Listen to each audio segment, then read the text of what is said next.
Alrighty, welcome back to another episode of the Lookout Podcast. I'm joined by the great John Crawford.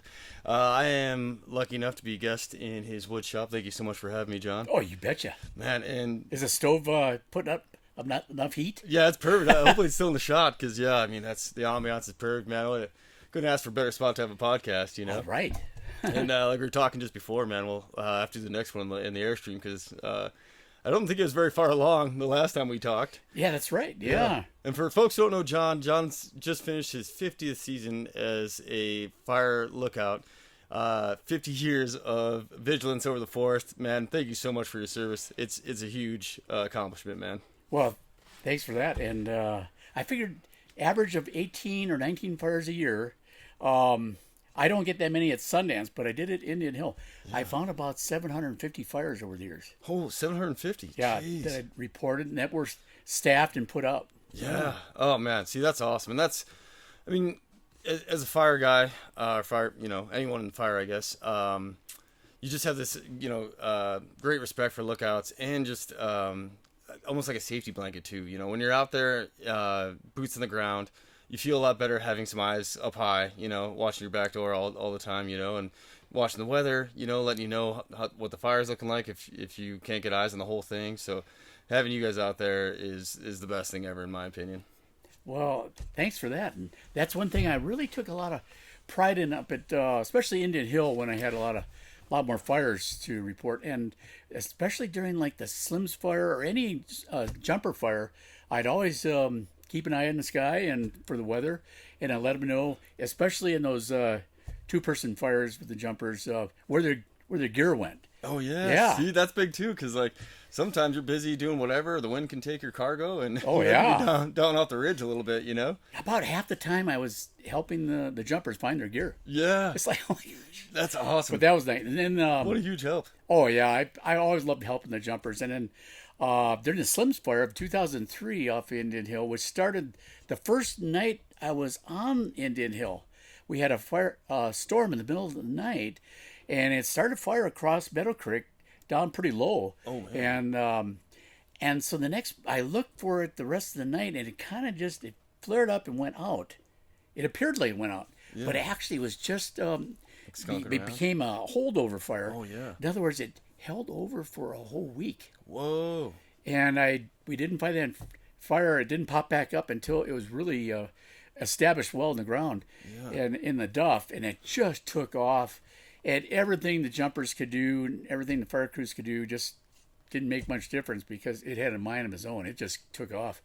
And I remember talking to the jumpers and the different hotshot crews and stuff like that, warning them of the fire's progress and making sure they had their safety zones and stuff like that. So it was, I felt really good in 2003 during the Slims fire, helping all the fire crews. See, like that's such a benefit, man. Like it just like you said, a little bit more comfort. You have a little bit more comfort going into initial attack of fire, and especially in some of that steep country like you were in over there. Oh yeah. You get a roller underneath you that maybe you didn't even see, and all of a sudden you get some fire established underneath you, and you can get a bad situation real fast. Oh yeah. So having some eyes in the sky, man, at all times is amazing. And, taking care of the forest, because if lookouts weren't out there, some of those fires like that one, like, it'd be on the lighting map probably that they have these days, but, you'd fly it, you might not see anything, and then a week later it pops up and starts cranking. And if you're out doing something else or you just haven't really been paying attention to the area because you don't have a lookout out there, it could really get established before you get any bodies out there, Oh, yeah. I felt like during the night when I saw that Slims fire in 2003, I got a very accurate legal location for that fire because it was pretty close to Slim's camp, the campground. Oh yeah. And but it was just above the bottom of the valley, about maybe 2/3 of a mile. It wasn't that far. It wasn't even a half a mile. But that was a real dangerous fire because over the years, when we first started out as lookouts in 1974, the best year of my life. June 22nd, 1974, was when Judy, Fritz, and I were helicoptered up to Indian Hill and learned to live like the Swiss Family Robinson up on a tower. Yes. And anyhow, Wickersham, our boss, we call him Wick. The thing he warned us the most when he came up there to kind of instruct us on how to live on Indian Hill. he told us, make sure you watch way down in Meadow Creek because you could get a raging forest fire down there and you could get burned over. Yeah. So anyhow, for years, up until 2003, I kept looking down in Meadow Creek really closely, and in 2003 it actually happened. Dang. And that was very low and very dangerous. The one thing I had going for me in 2003 though was the fire was on the west side of Meadow Creek, and Indian Hill's on the east side. Oh, yeah. So it wasn't going to just run up to Indian Hill. We still had about maybe 100-foot wide Meadow Creek between us, between the fire and us. So we were pretty safe that way. But over the course of a couple weeks, that fire just had a mind of his own. Yeah. Rocky, who was the smoke jumper boss, he was really trying hard with his crew to control that fire. But it just, you'd think it's almost like trick candles. They have it almost contained, and then all of a sudden that thing would just blow up. Yeah. And then those afternoon winds and stuff like that. Man, yeah, that's what I was gonna say. The topography and those winds. Oh, man, yeah. Like you said, it could just like you said, make that fire of a mind of its own and kind of do its thing. And you're doing all you can to put it out, and it's just going right around ignoring your plan. And yeah. Yeah, Rocky's a great guy. I got to work with him when I was a jumper Rocky? too. Yeah. All right. Yeah, that was awesome. Me and him spent some time in Miles City. And apologies, I forgot to introduce the models that John built here. And Indian Hill, the one he's talking about, this is the exact replica that John built, and this is what he was staffing that year in 2003, you said, right? Yeah, 2003. During the Slim Fire, and yeah. Indian Hill I staffed for 35 years, and I still go up there every June now. I work as a volunteer. Up here in Indian Hill. Oh, cool. Every June for about 8 to 10 days. Awesome. So I opened the season on Indian Hill for the Moose Creek Ranger District, Nez Perce National Forest. And then Corey, I forgot his last name, but Corey ends up staffing Indian Hill after I do. Oh, awesome. For the whole summer. Yeah. So I'm just up there for a little bit, but it's so neat to get back up on my old home. Yeah, that's so cool. That's the best week of my year. Oh, I bet, yeah. The best 10 days. And then the one over your shoulder there's Coolwater, right? Coolwater, yeah. That's the lookout. Coolwater's the lookout that Tom Bandwater and his wife Betsy staffed for, I don't know, maybe 30 years or so. Still standing? It's still standing, yeah. Awesome. And so he goes up there every summer, and I hope he gets to go back up next year. Yeah. We'll see how everything works out with that. But anyhow, I ended up going over in Coolwater when Indian Hill was in trouble because eventually the fire did jump Meadow Creek and then took a huge run up to Indian Hill. Oh, man. But fortunately, my co-worker Bo Lane and I got permission from Stan Benish, the incident commander for the Slims Fire, to go up to Indian Hill and wrap it during a lull in the fire activity. So they had a safety officer up at Indian Hill watching us for safety, obviously, and watching the fire's progress in case we had to make a run for it. Yeah, get out of there. Get out of there fast. Did you send me a picture of when that fire was approaching Indian Hill? Like, it was like right there, kind of. Yeah, I did send you a picture. Yeah. In my book, Above It All, and I wrote a really good chapter on the Slims Fire, and it shows the fire just right next to Indian Hill, but after it was wrapped. And so Bo Lane and I, we wrapped that tower. It took us 2 days. Oh, man. And he was an ex-smoke jumper. Oh, well, really? Yeah. So he was really good with being on, I just kind of belayed him, and he'd hang off that tower and wrap all the timbers and stuff like that. That's awesome. He was really good at that. Yeah, totally. We just get so comfortable being on like a letdown tape for the smoke jumpers, so he's probably pretty comfortable with some climbing gear, Yeah, we had climbing gear. I did the roof, and I did the shutters, and then I did all the so-called easy parts. Bo did the hard parts. Yeah, well, it's still hard, man. Those roofs aren't very big. Oh, the roofs, that was fun, getting up there, and then putting that it's almost like really thick aluminum foil. Yeah. You can't even rip it. You have to use a utility knife. Yeah. So I got up there on the roof, and once you had all that on there, it was like a slip and slide. You had to be really careful so you didn't slip and slide 50 feet off the edge. Yeah. Yeah. Man, I bet. Yeah, it's awesome. It looks fortified once you get it wrapped up real strong. Oh, yeah. You're like, all right, I think that'll survive a fire. Yeah, but it was really interesting when we got the whole thing wrapped. Everything was wrapped after day 2, and there was a a hotshot crew that was doing the log cabin down below. Oh, good. So they wrapped the log cabin while Bo and I wrapped the lookout. And then we got all done. And I remember one spot underneath the eaves, and the cedar shingles were still showing in a spot. Oh, no. So I had to go up there and make sure that was covered. Yeah, that could have caused it to burn down. Oh, totally. Yeah. For folks who don't know, that's usually what ends up getting lookouts and cabins and stuff. Is just typically it's wind. Wind will, a really strong wind will rip up a portion of the wrap. It's just stapled in. And then when that's just the soft point, like you said, any little ember, it'll just the cedar shingles are so dry on these things, and yeah, that's for sure. So smallest ember will just burn it. And that's what Reen told me happened to Sula Peak, is they had it wrapped, but there was a just gale force wind that came through Sula Peak and years ago during the fires of 2000, and just took a little bit of wrap off and blew some embers underneath, and that's all she wrote. It's awful.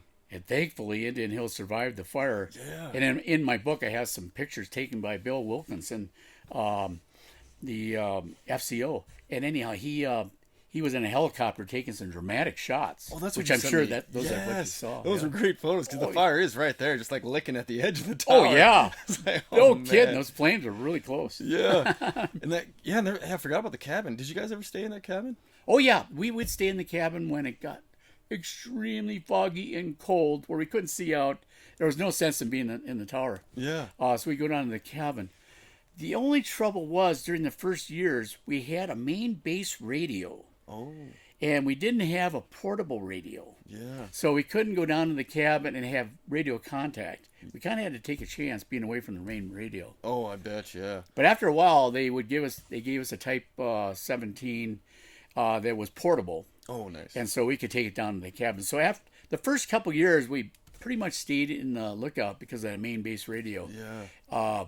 But after that, if it got really bad conditions, we go down to that cabin. Yeah, that makes sense to me. And using the old hoist to bring your supplies up the first couple of years, probably. Yeah, probably the whole time you're there, huh? This is what I used to get water up there and wood. Well, actually, the wood part didn't happen until 1993. Oh, really? So you were just hiking wood up the stairs until then? No, actually, we didn't have a wood stove until 1993. Oh, no wonder why you're staying in the cabin. You would have been freezing your biscuits off. Yeah, that's right. We froze. We only had the propane heat and then up in the lookout. Yeah. So we go down to the log cabin where they had a wood stove. Oh, gotcha. That makes sense. But Wickersham just did not want us, I think, hauling firewood up those steps. Wow, and we didn't have, the pulley rope wasn't in use, but he just didn't want us dealing with firewood. Oh, gotcha. Yeah. Man. But Wick was the most knowledgeable fire boss I've ever worked for. He knew so much about fire, and he came from the Coeur d'Alene. Oh, gotcha. Yeah, and he was a great burn boss. Yeah. In the fall. I felt extremely confident going burning with him. Yeah. And to me, control burning that is one of the most dangerous jobs. To me too, yeah, because it's been in discussion for my whole career, probably before me, about getting hazard pay for it, because it is dangerous to me as well, because you're still messing with fire, and you still have weather that affects it and steep terrain, so it only makes sense to have hazard pay for it. Oh yeah, that's for sure. Yeah, because we've all seen some close calls on some burns, Yeah, that is for sure. One time on one of the control burns, and this was after Wick's time, but we were burning. It was what was this? I forgot the AFMO's name. Yeah. But anyhow, we went out burning and we ran out of fuel. Oh no. We literally lit the rest of the unit with Bic lighters. Oh really? Man. Well, got her done, but it had to take a while, I bet. With Bic lighters. Yeah. Oh man. Yeah, you'll never forget that. And I got to mention right here. Yes, sir. The two most fun people to be around on a burn was Jerry Reben and Bob Anderson. Oh yeah. My two close friends. And anyhow, they were a kick. We had a good time. That's what I love, and that is what I love about burns, is just the company, Oh yeah, no kidding, the camaraderie. Yeah, the camaraderie. Everyone's, because you're not quite as jazzed up as initial attack fire, because you've got a burn plan, and as long as everything goes to plan, it's not as much stress. It's a lot of work, but so I think everyone's in a little lighter mood. People are joking around. Yeah, it's a great time. And I've had all kinds of things happen to me on burns. One time I actually caught my pants on fire. Nomex pants. Yeah. That was a good one. Yeah. That wasn't a good one. I've known a few people have that happen to Oh, them. is that right? Yeah, yeah. So I'm not the only one. Not the only one. Well, how about this one? We were doing a wildlife burn along the Selway. We were just burning jackpot or anything that would burn along the Selway up above the road. And we were using fusees. And we didn't want to litter, so I put the used fusees in our packs. Oh. Well, one fusee wasn't quite out. Oh, yeah. And I put the fusee in my pack, and all of a sudden my pack was on fire. Next thing you know, you're a fireball. Oh, man. Yeah, I quick got that fusee out of there, and we got it bet. controlled. But, oh my gosh, that was a little embarrassing. Yeah. Your pack's on fire. I was going to ask you, someone had to tell you probably, huh? Oh, yeah. Somebody seen my back told me I had my pack on fire. Oh, man. Yeah, that will happen. How'd you get your pants out? I just kind of got some dirt and snuffed it out that way. Oh, gotcha. Yeah. I've heard a few folks having to kick their pants off. You know? Oh, I didn't have to. It wasn't that bad. But I did know I did drip a little bit. It was when we used drip torches. Yeah. And I dripped a little bit on my pants. That's what happened to one of my friends. He was carrying a drip torch on the back of his pack, and it wasn't. They started in my career, and it's probably happened since the beginning of prescribed fire, but you get two different companies making drip torches, and the lid was from a different company, and then the container was from another company, so they didn't quite mate up or marry up nice. But when he was carrying it, didn't notice a drip. But once it was on its side, on the bottom of his pack, then it started dripping out, and only a little bit of fuel, is all you need. And it was dripping on the back of his leg, and he ended up, and I think he was lighting, so he ended up catching his leg on fire, and pretty bad burn. But I think I think he recovered all right. But, yeah, it's just, man, you never know. Oh, yeah. And that burn mix is, made to burn. So yeah. The scariest thing to me is when you're going over a bunch of jackpot, in other words, stuff that's going to burn with fine fuels very easily. Yeah. Like yew wood and cedar, brown, red cedar. Oh, my gosh. And you're going through that stuff. You better make sure you don't light it before while you're on the pile. Yeah, or ahead of yourself, too. Or ahead of yourself. Yeah, you got to be real careful. Yeah. And never, ever burn below somebody. Oh, my gosh. Oh, I know. That's you got to be so careful, watching everywhere. The people below you and the people above you. Especially when it's real thick, You're like, wait, am I getting out ahead, I was always the last of the burners. Oh, nice. Because I was the slowest. Yeah. I'm the slowest backpacker you ever seen. The slowest hiker anyhow. And slowest biker when we go on bike trips. Oh, yeah. But you still get there. Yeah, I still get there. Yeah. But I was always the slowest on burns, so I was the last person. So I made very darn sure that that person above me was well ahead of me before I lit. Smart. I was very safe. Yeah. But anyhow.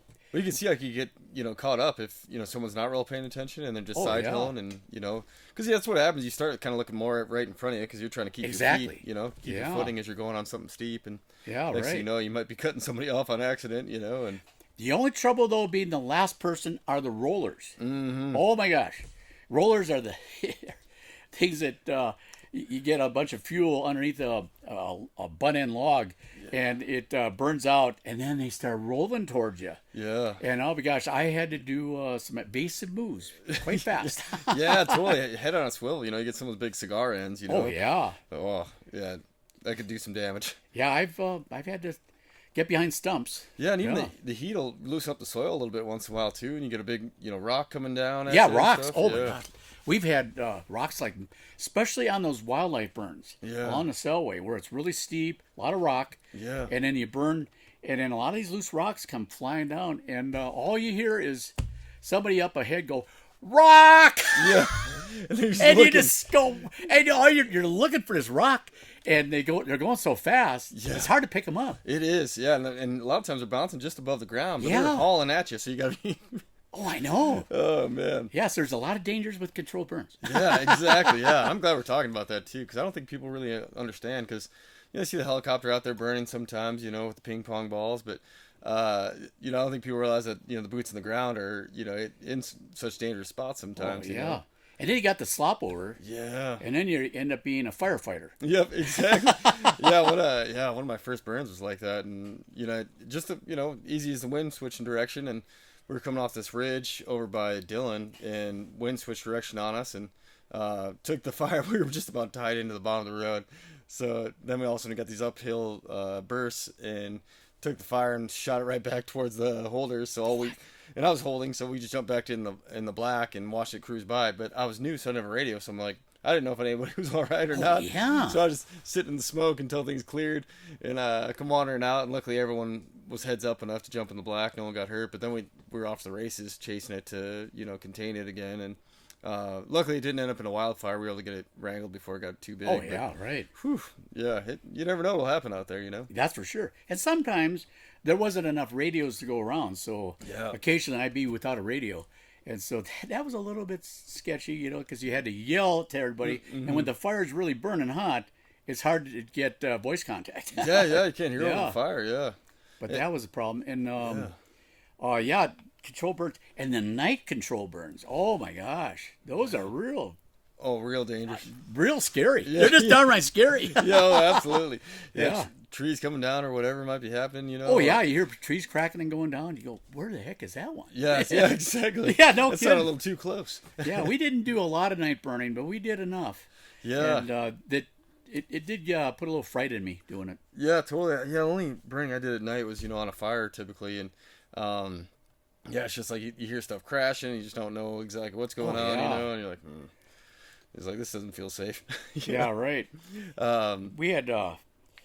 We had good supervision, and that's what safely got us through it. But other than that, I just plumb was a little nervous about night burning. Yeah, same. Yeah, we had good lookouts in place too. So yeah, it makes you feel a little better, but you still have that uneasy feeling, like you said, just because you can't see very well out there. Like headlamps worthless because you just got fire around you anyways. Yeah. So like. Yeah, right.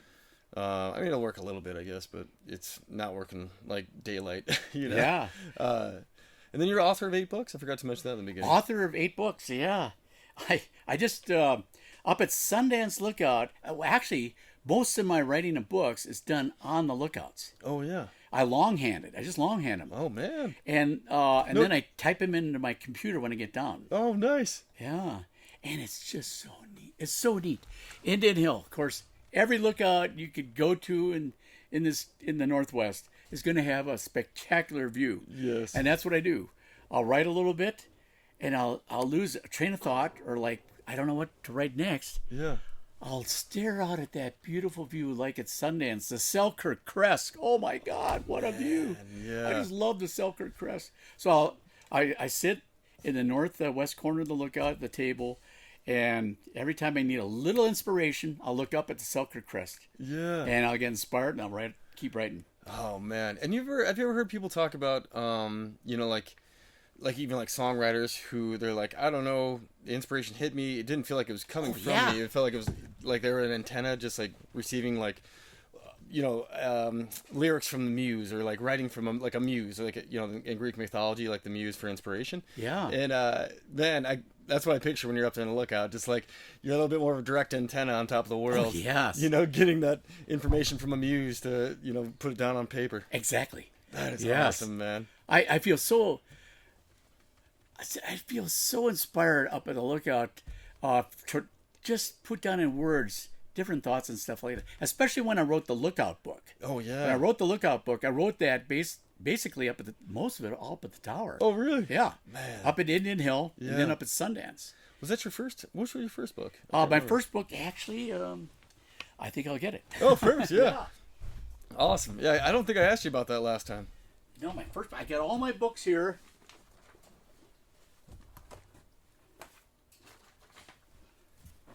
My first book was The Woodman Echo, and will that show up? That's it right there. Yeah, that'll show up. Okay. The Woodman Echo, 1892 to 1992. This I wrote for the Woodman School Centennial in 1992. I wrote the book, actually accumulated stories from all the old timers in the valley. Oh yeah. And I went around with a tape recorder and I got their stories. Oh, very cool. cool. All their stories are in this book. Man, that's awesome. I mean, that's a great read. And it is. And I got some extremely good historical pictures in this book. Yeah, I mean, the cover's great. That's the school right there. That's the school, Woodman School. Man, we used to have the steps in the front like that. Really? What year is that photo from? Do you know? This photo is I don't know. This was from Pat Mackey, who taught up there for I don't know how many years. Oh, really? Maybe about 40 years. She taught a long time. Oh, wow. But my partner Judy Judy Crawford, she taught at Whitman School for 30 years. Wow, Yeah. that's incredible. What a cool spot. Even till today, I mean, it's still Oh, just yeah. a beautiful school. Beautiful school. Yeah. So I do go up there every once in a while to give little historical talks and stuff like that about Lewis and Clark. I'll tell you, up at this Woodman School, one of the last talks I gave to the kids, I had them all sitting out on the play field out there by the ball diamond, and I said, just imagine about 200 years ago, more than 200 years ago, you'd hear voices down below you from these people camped down right by Lolo Creek. And it was the Corps Discovery, or the Lewis and Clark Expedition. They were camped within a quarter mile of the school. It was an earshot. Within earshot. Yeah. I said, you could hear them talking, I'm sure, amongst themselves. And then I've taken the kids on a hike right along the north slope, or the base of the north slope of the mountains there. Yeah. And there is an old wagon road there, Oh, really? which is actually the Lewis and Clark Trail. No, I didn't know that. That's where they went. Yeah. So I'll take the kids on a hike along that Lewis and Clark Trail, and they are just blown away. That is so cool, man. What a great piece of history just right next to the school. Yeah, right next to the school. Woodman School has got more history than you can believe. And one of the last field trips I took them on, I actually took them on this old road, and it led right to the site of the original schoolhouse. This is not the original schoolhouse. Oh, no, I didn't know. This was built in 1902. Oh. The original schoolhouse was built in 1892. Oh, no way. And it was a log cabin. Whoa. It's just down the road from that. And it's just down the old wagon road from this school. Whoa. It's about a quarter mile away. And you can still see the cut in the bank where they put the school building. Really? Is there any, like, foundation left or anything? I really tried to find some metal or some sort of foundation, but I can't find it. Oh. All I know is that it's been well over 100 years since that burned down. It burned down in 1902. Oh, gotcha. It burned down. That's why they had built a new school. Yeah, I mean, great location. Oh, yeah. Is So it- this building right here is the last remaining building for the Woodman town site, which is located a mile to the west. Oh. Those buildings up there where that ranch is, Yeah, yeah. that actually used to have a post office. There used to be all kinds of buildings in there. Oh, I never knew. Blacksmith shop, and up to 500 people lived there at one time. Now, all those buildings down there are gone, but the last remaining building for the town site of Woodman is the little schoolhouse, is this school. So they moved it? They didn't move it. Oh, it had always been there. It's always been there. Oh, So gotcha. it's been a mile from where the main town was at Woodman. Yeah, yeah. Yeah. But not far. That's Not awesome. far. That is, Man. I could talk the whole rest of the time on Woodman School. But Yeah, yeah, I bet. then my second book was Lewis and Clark and Me. Oh, Lewis yes. and Clark and Me. It was I just had a brainchild to go, okay, we live across the valley from where the Lewis and Clark Trail is. The Lewis and Clark Trail is on the north side of the valley. Yeah. We live on the south side. So I said, I'm within shouting distance of that trail. Yeah. So anyhow, my mission was to try to find that whole trail from Lolo all the way into Idaho. Oh, man. As much as I could. Yeah. So what I did is I just took it upon myself to reenact it, just one reenactor. Yeah. And I followed that trail. And it was so neat. The way you find the trail, most of the time, isn't by finding the trail. It's by finding the... like the easiest path through? Like? They called it culturally altered trees or peel trees. Oh. And it's where the Indians peeled the trees for the inner cambium layer to chew on, like gum. Yeah, But they got nutrients from it. And you find those trees, and they would peel those trees along the route of the trail. Oh. Because that is an old Indian trail. It's not just the Lewis and Clark Trail. Yeah. They only took it 2 times. Oh. But the Indians took it for hundreds and hundreds of years. Oh, yeah. And so Like going back and forth. going back and forth to the buffalo grounds. Yep. The Nez Perce Indians went east to the buffalo grounds of Montana, and the Salish of Montana Indians went west to the salmon grounds. Oh, the gotcha. salmon fishing. Yeah, yeah. So salmon and buffalo hunters would kind of meet halfway. Oh. And halfway, there's what? The Indian post office. Ever hear of that? Yeah. That's where they leave messages. Oh, gotcha. See, I didn't know that much about it. Yeah, the Indian post office actually is a place where the Salish and Nez Perce and other tribes left messages. Oh, very cool. Yeah. To interact with each other? Interact with each other. Oh. And the thing of it is we really don't know what type of messages they were sending and how they were sending them. Yeah, I heard there might be like a totem that would be left or something, maybe. A what? Like a totem might be left. It could have been. Yeah, or something like or that. Beads. Or I heard of beads. Oh, yeah. And there was just certain trinkets. Of course, they didn't write anything. Yeah. They didn't write anything. But they left certain things. And those were kind of indication of which tribe left it. Yeah. Because, and which direction they were going and the whole bit. That's so what I they, heard. They kept in communication at Indian Post Office. Oh, cool. Yeah. Yeah, because I heard if someone got lost, like you check an Indian post office, or that Indian post office, and you could see if that person had left a totem there or trinket to signify like, oh, they're out this way or Yeah. something. Yeah. I never heard of that about totem. That's what I heard. But I don't That's know. really good. Yeah. I know that's got to be right. That's what I was kind of thinking. Because Yeah. like, they said if someone would go missing, but you knew they were out for a hunt or whatever, Oh, you yeah. go check that if they didn't come back and Oh, yeah. to see if maybe they're still out or whatever. And Indian Post Office was almost halfway on that trail. Very So cool. it's kind of the halfway point. It was just like a big, Big rock cairns. Cairns, If you yeah. go up there now, you'll find rock cairns. Oh, cool. And it's all been pretty much disturbed. Oh. And so new rock cairns have been built. Oh, there gotcha. weren't that many rock cairns during the time Lewis and Clark went through there. Oh, gotcha. Yeah. And the other place that's really special is the smoking place. The smoking about place is kind of off of the sinkhole, and that was an old campsite along the trail. It's a little bit west of Indian Post Office, but the smoking place was where the Native Americans did smoke the pipe. Oh, gotcha. Yeah, and they had spiritual, just Like spiritual gatherings, gatherings. pass the Yes. pipe around. And, pass the pipe around, and they actually did that. I'm not 100% sure, but I think they did that with Lewis and Clark. Oh, really? Yeah. Oh, very cool. Yeah, I think they did. Man. I'm not 100% sure on that one. It's a little it foggy in my memory. Yeah, but it makes sense. It's kind of a ceremonial thing. I and- think they did, yeah. And Lewis and Clark, and that leads me to my next book. Yes, sir. This book I wrote is called Lewis and Clark and Me Too.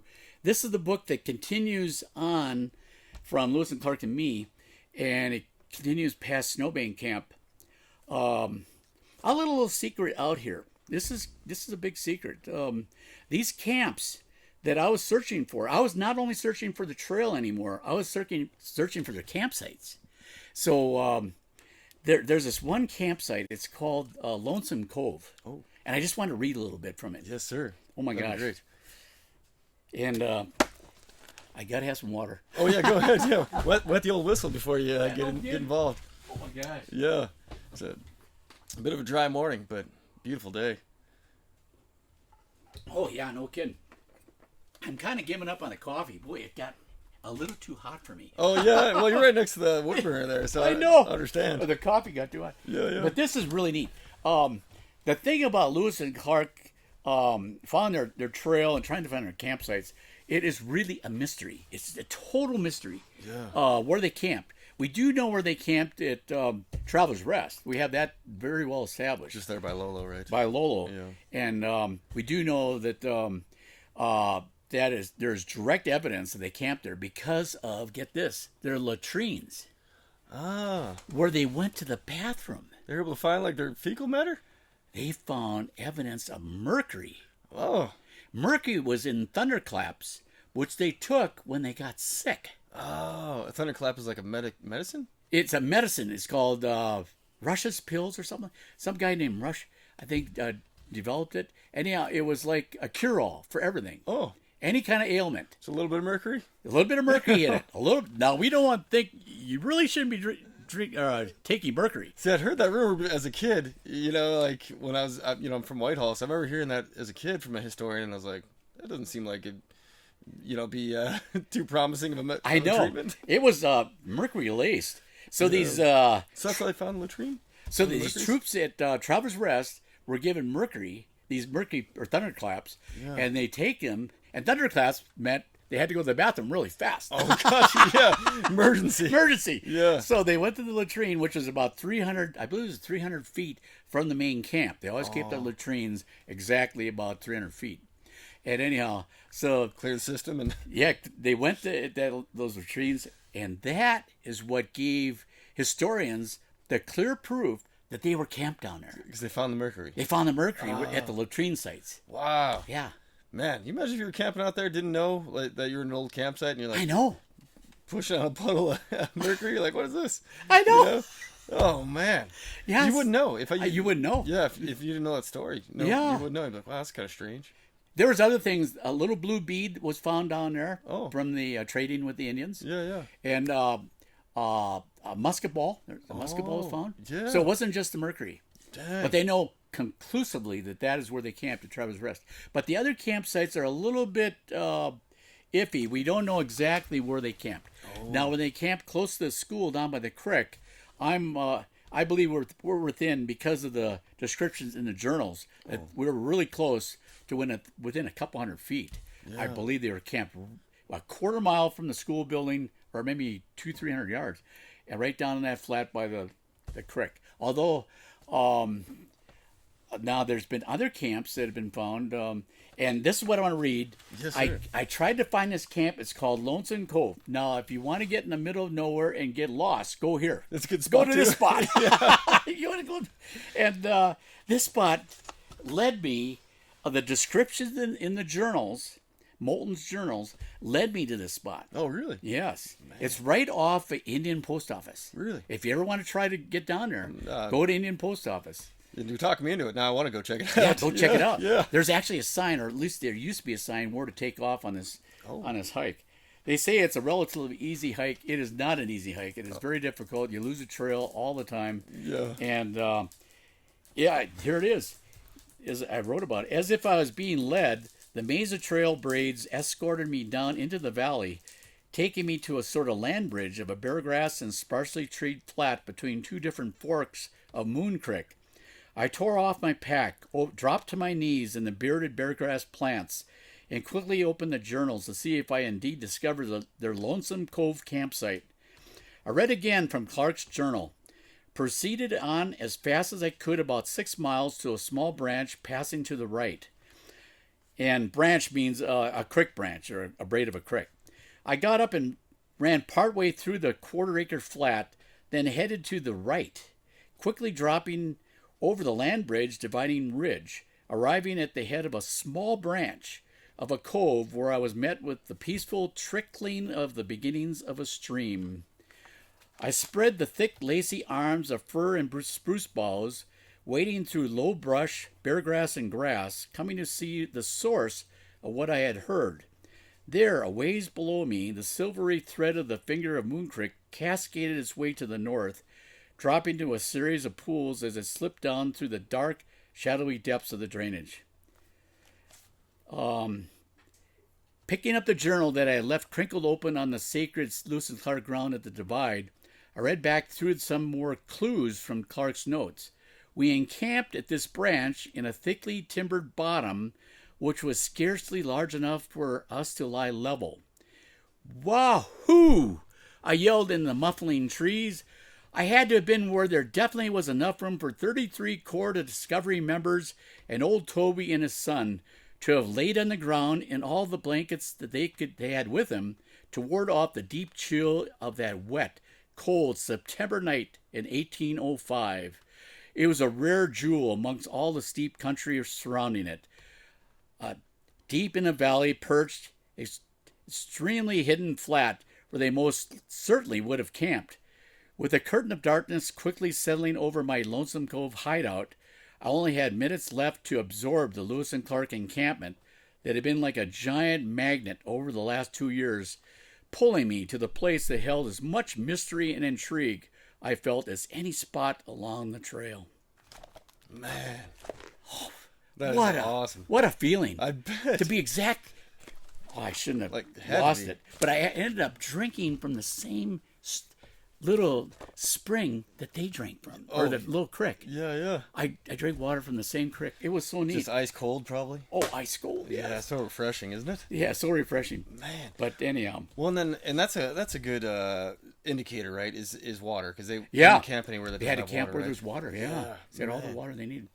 But Man, what a great discovery too! And you felt almost like you were getting led by a compass, almost, right? Oh, yeah. When you were reading the journal. yeah, I did find certain portions of their trail, of the old Indian trail, which was actually called the Trail to the Buffalo, Oh yeah. for the nest burst, and Trail to the Salmon for the Salish. Yeah. And I did find the trench. I did find the trench in spots, but then I lost it a lot of times. Yeah. Yeah, so I did. Oh, it's amazing because like hundreds of years, both those tribes using that trail. I imagine wore it in pretty good. Oh, spots, yeah. Yeah, and of course the Nez Perce and Salish didn't have any trail crews. Yeah. So when there was downfall, they just had to go around it all the time. Oh. And then when the tree, then they get trail braids.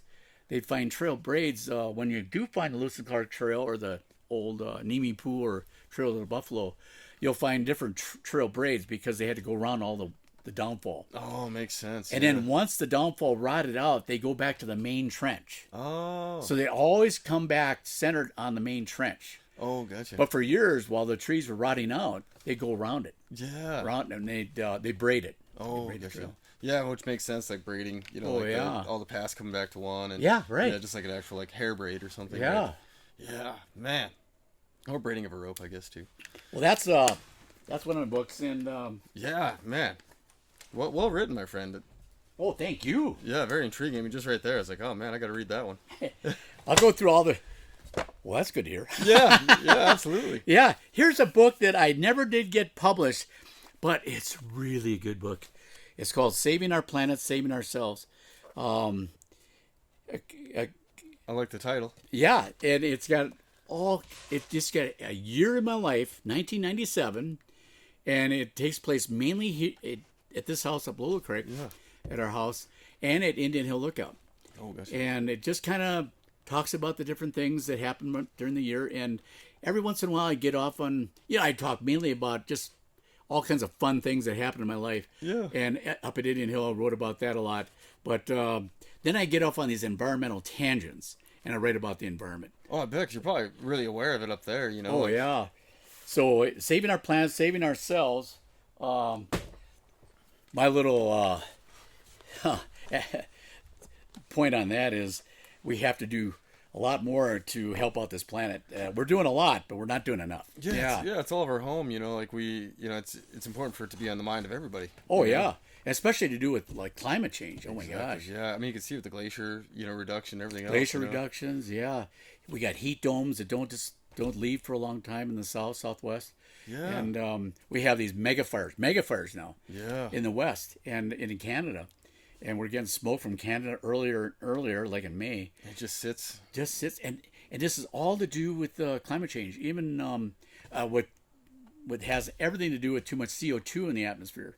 Oh, yeah. And burning of fossil fuels. Mm-hmm. So anyhow, I got little dismayed when I heard that we were going to drill baby drill. Yeah, Drill yeah. baby drill. I know, it's like, that's not the future. That's not the future, yeah. That's a Band-Aid for energy, but it's a scar for the earth. Yeah, that's for sure. Yeah, so then I got, this is really a neat book. It's called Tarzan the Mountain Man. If you want to read, you've read that one. Yeah, I've read that. That's one of my favorite books. All right. Yeah, it's so good. I haven't got one person that said they didn't like it. Yeah, well, you did such a great job writing it. Like you were saying in the beginning, even just the intro, like we were just talking about right before we started, it hooks you from the start, Oh, thank you. Yeah. We're out on Tarzan's trap line. He's looking for his cabin, his trapper cabin. Yeah. And I mean, he was in the snow, but then a blizzard sneaks up on Yeah. him, right? Yeah. Yeah, he's holed up in that cabin for a couple weeks. And And you got to meet him. yeah, I got to meet him. The neat thing about Tarzan the Mountain Man is that I was on Indian Hill starting in 1974, and I was immediately drawn to Otter Butte. Not because it's a nice mountain, but it's about 6 miles to the north east of Indian Hill. Yeah. And I noticed something on the top of that mountain that wasn't a tree. It was something else. And I got out my binoculars and looked out there right away. It was the remains of an old lookout tower. Oh, you didn't know it was there? I didn't even know it was there. Oh. So, I said, I got to hike out there and check it out. Yeah. So one day I finally went out there and hiked to that lookout, and that old lookout, found the remains, and here is a picture. Here is a picture of the picture I took of the remains of that tower. Man. Unfortunately, that is not up there anymore. No, it's gone. I don't know how it came down or whatever, but it's not up there anymore. This is the only picture of that lookout. Whoa. Only picture That's nuts. that exists. Yeah. Even Tarzan didn't get a picture of it. No, because in your book there, you took a picture of one similar, right? Similar, to right. show what it probably looked like. Exactly. Right? Yeah. So so I was looking out there, and I said, I got to go hike out and check it out. So I hiked out there, checked it out, and it was just the most incredible thing. You could see all this lookout debris. Now, part of the old bed, it actually had a frame bed with the springs and stuff. Oh, really? Yeah, it was one of those single beds. Yeah. But it's just like a regular cot. Yeah, it was up there. I couldn't believe that. No way. And then there was just remains. I think there was like the old glass insulated stool. There was part of the glass insulators. Oh, cool. Yeah, and I found a whole bunch of stuff to do with the lookout when it was standing 30 feet above the ground. But and then I said to myself, someday I'd like to find the guy who built this thing. Oh. And so it was my quest to find. I didn't know who it was. I didn't know it was Tarzan the Mountain Man. But anyhow, to make a long story short, then I went around the ranger station and asked, does anybody know who built that Otter Butte lookout? Yeah. And they said, oh, yeah, that was old Tarzan the Mountain Man. And I said, oh, man, Tarzan the Mountain Man? He said, yeah, you got to meet this guy. He's bigger than life. He's the legend. You know, he used to trap in the wintertime. He was a Forest Service lookout in the summertime. He not only staffed in Otter Butte eventually because he built it, but he staffed other lookouts too on the forest. Oh, yeah. But in 1934, he was packed into Otter Butte, and he was told when he was let off, okay, not only are you going to look for fires from lookout trees with spikes in them, but you're going to build your own fire tower all by yourself. Well, to get this story about his life on Otter Butte, it took me 20 years of just getting up enough courage to meet the guy. Yeah. I mean, he was an intimidating looking guy. I bet. I'd seen. So anyhow, everybody talked about all these different things that he was up to. I mean, the stories would probably make it. Well, the stories, right? Like with bears, you know what he'd do? No. He chased bears. Oh my God. He chased black bears, and then he chased them up trees. Oh. These bears weren't chasing him. Yeah. Man. They weren't chasing him. So anyhow, he's chasing these bears up trees, and what would he do to get them back down? Shoot him? He put cake in the lower branches so they come down for the cake. Oh, really? Yeah. Jeez. And he should do it for fun, or was he Just trying do to it get for their fun. fur? Yeah, Oh. just chase bears up trees. Oh, what a wild man. I thought maybe he was doing to, get their fur, Oh, no. Oh. He was just doing it for fun. What a wild man. Oh, yeah. And then once there was a guy up, he was up on Coolwater Lookout. He staffed Coolwater Lookout in 1929. Oh, whoa. The first year that lookout building was put up there, that a picture of it's in this book. Oh, but yes. he was up there in 1929, and he had a pet marten. Whoa. Pet marten, and he not only he had a little problem with that pet marten, because that a little angry. that pet marten bit his hand, and you know what he did? He bit him back on his nose. Oh, the Martin's nose? The Martin nose, yeah. Oh. You're not going to do that anymore. No. Okay, then other things made him bigger in life. I was scared stiff to meet him for 20 years. I waited until he got really old, and I knew he was kind of in poor health. Yeah. Finally, after 20 years of riding by his house, seeing this big mailbox with this huge letters that said Tarzan on it, Oh, yeah. that even intimidated me more. Yeah, I bet. So I kept driving by. One day in the 1990s, I got enough nerve to knock on his door. Oh, yeah. So I knocked on his door. Oh my gosh. I met the nicest guy. But of course, he still, when I shook his hand, he still had the grip of that old mountain Tarzan the Mountain Man. Oh my gosh, he had Had to get the feeling. yeah, it's like, oh my God, your hand. But I got the neatest 2 weekends spent with him. That is taking tape recorded notes about his life back there on Otter Butte and his trap line too. Yeah. And so I got his whole story. But the best part about it was he went into his bedroom and he pulled something out. And he was with a walker at that time. He was not very stable. But he came back out. Guess what? Guess what he brought to me? I can't even imagine. His 1934 Otter Butte journal. No. I didn't know he had a journal. He had a journal. He kept a journal. Oh, that's amazing. That's the whole reason this book got written. Oh, that's awesome. Because of that journal. Yeah. Oh, my God. Man. He had everything down, what he did every day. Oh, wow. Every day. Yeah, because you got it chronologed in there. Yeah. Man, so with that journal and with his interviews and stuff like that, I wrote that book. Well, you probably wrote that in there. I just didn't remember that part. That's Yeah. cool. Cause I remember you talking about the stages of everything, you know, like getting up there and getting packed in and getting some materials for the lookout and then cutting the timbers. And, Oh, yeah. Man, that's so cool. And then how he raised that tower all by himself. Yeah, that's nuts. You know, 30 feet? 30 feet. Using son. a jib. You can call it a jib pole or a gin pole. It's said either way. Same, yeah. But, anyhow, I said it was a jib pole that he put up, and then he raised the whole tower with that. Dang, man. Yeah, and so he was a phenomenal guy. Yeah. Quite the muscular guy, even in his 90s. And I interviewed him about 2 years before he passed away. Oh, wow. I got his story just before he passed away. Man, I'm glad you got it, because otherwise... You know, Oh, and the pictures in people this don't know book, too, I got from him. Oh, yeah. Yeah. Oh, the pictures are incredible. Yeah, it's an awesome book. Can't recommend that one enough. All right. That one's so good. Thank you. And you can get that at the Book Exchange, Fact and Fiction, and Barnes & Noble. And Barnes & Noble, gotcha. And Lolo Drug. I was going to say, I think I might have got it on Amazon, actually. Oh, really? Remember. Yeah. Oh, it used to be on Amazon. Maybe it's not still It anymore. used to be on Amazon, yeah. Yeah, because I think I just ordered. Yeah, I remember because you know the Lookout Book Club that me and Kat and Billy Yeah. started, and they've been keeping it going. It was mostly them. I was just kind of on the idea part of it, but Kat and Billy made it a reality, and Oh, here's a little challenge, Kat. Yeah. Here's a little challenge. You and Billy got to get out to Otter Butte someday. yes, Check it out. Yeah, I'd love to go with you guys. 'Cause, They were going to do it. Yeah. And then for some reason it didn't work out. But it's a long, tough trail, but it's well worth it. Oh, You absolutely. can camp out there right where he camped out. Oh, I bet, Oh, man. yeah. Yeah, for folks listening, like the Lookout Book Club's still going. Like I said, Kat and Billy are running it, and they're doing a great job. And new book every month, so I can't recommend it enough. And Tarzan's been featured in there. And do we have another one of your books on the Lookout? Oh, well, Book maybe Club? my Lookout book above it all. I think so. Yeah. Yeah. I got so busy I fell off the book club, but it's awesome. Great conversations every month about the book we read and stuff, or they read. I'd love to get involved with that, but Yeah, you should. I don't have a Zoom. Oh, I have a Zoom. Yeah, so, yeah. It's a downside, man. Yeah. Good and bad, right? Because people can tune in all over the nation. Oh, all over the yeah. world, but... Yeah, then my adventure book that just came out.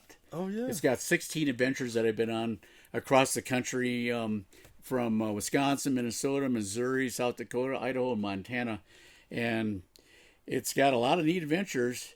This one, I entered into the National Outdoor Book Award contest. Oh really?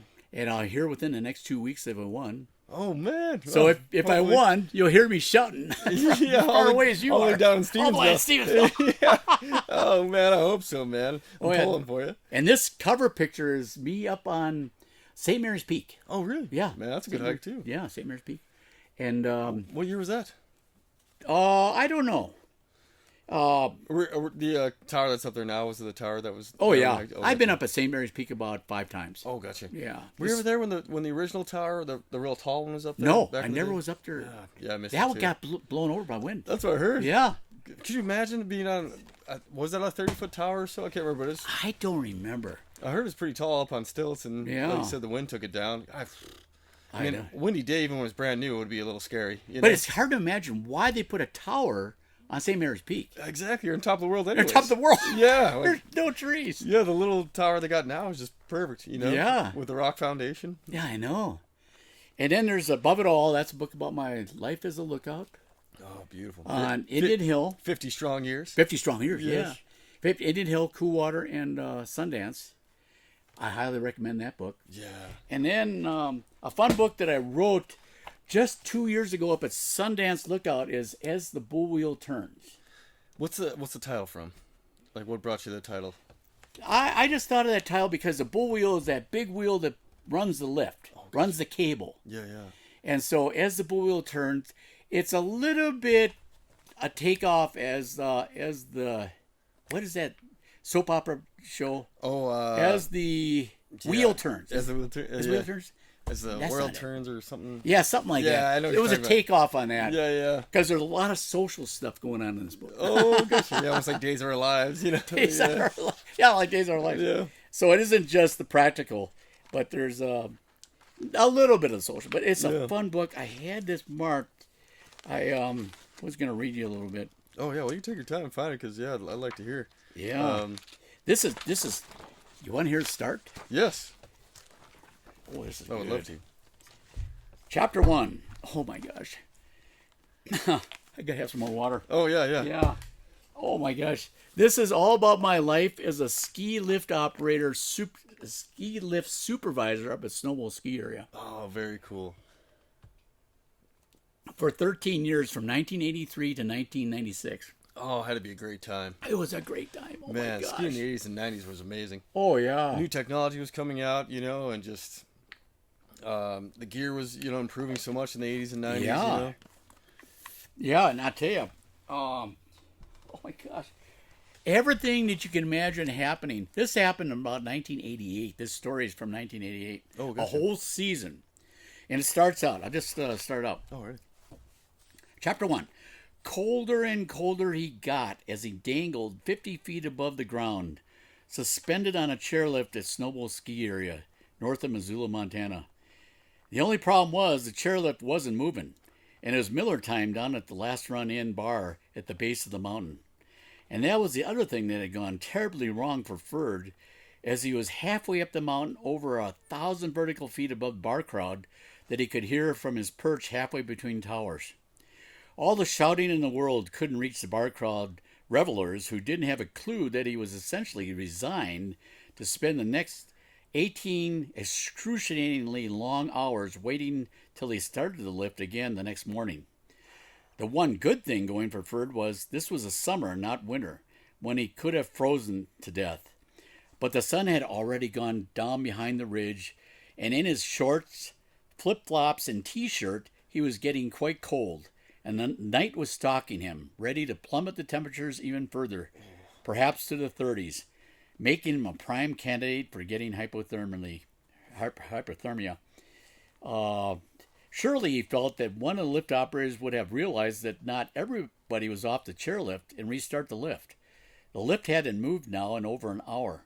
So he turned once more towards the bar crowd, which unfortunately he couldn't see, and with hands cupped around his mouth like a megaphone, he desperately screamed, "Help! I'm stuck on the lift!" But his last-ditch effort to connect with the folks at the bar deck was a failure. They were downing their Fosters, Miller Genuine Drafts, and Bud Lights, continuing to chat amongst themselves, clueless to the lone chairlift rider, who unfortunately was out of sight and totally out of mind. Yes. That poor guy. Luckily, like you said, it was summer, but holy. Oh, yeah. It was summer. Yeah. All that ends well is well. He obviously lived through this 18 hours of staying on the chairlift overnight. But the whole thing happened, and Ferd will admit to it. And he admitted to me. He explained this whole thing to me. That's why I had a really good description of it. But he said he goofed up. He made the mistake of hopping on the last chair. Oh. They were through the whole day. He hopped on the last chair by himself. The lift operator didn't even know he hopped on the chair. Oh. He had no clue he was on the chair. So Ferd... Was he up the mountain then? And hopped on the chair to come back down? No, the lift operator was maybe doing some work behind the shack or anything. Oh. He didn't even see the lift operator. Oh. So he hopped on the chair, just hopped on. Just took a ride? Just took a ride. Yeah. He's going to the top, going to take a little hike and then come back down.